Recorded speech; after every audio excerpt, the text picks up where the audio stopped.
So what do you do to address this issue? When you have that person that's in between that you know is watching you and they're still being nice, but they're not being mean, but they're just being in between. They're just being their normal selves, or they may be a bit withdrawn from you. The best thing that you can do for these individuals is to continue with your executive presence, but show your cordial side to them at strategic times. So you still want to be polite. When you are presenting yourself as executive, oftentimes people have the misconception that when you present yourself as an executive and you have an executive presence, that you talk to people like this every single day. This is what I want to have done. This is what you need to do, and I need it done now. That is not how executives should operate. And that is not how leaders need to operate as well. There's a balance there, and you have to be able to turn the switch on and turn the switch off as it relates to your presence, because you still want to be a leader.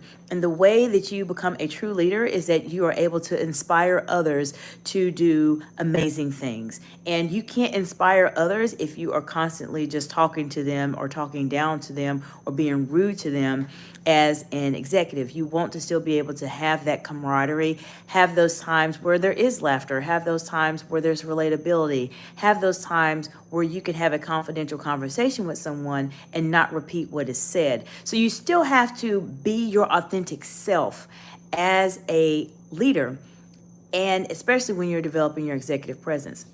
So you still want to be very, very cordial with these individuals, because remember, they are experiencing a different person than they have experienced in the past. And for some people, that may be a bit unsettling. They may say, well, she used to laugh all the time and now she works all the time. Or if she used to talk to me a lot and now she doesn't talk to me, I wonder what her problem is or what's wrong with her.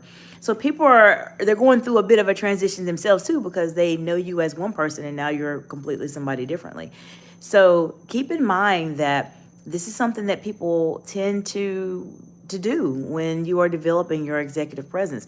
They're not quite sure how to take you. So continue to be cordial to those individuals, continue to be polite to them, and find times to find a common conversation or some commonality that you have with them, whether it is discussing a project that both of you are passionate about, that you really enjoy, or perhaps you could be talking about a specific event that is going on within your organization or within your business that you have a common interest in.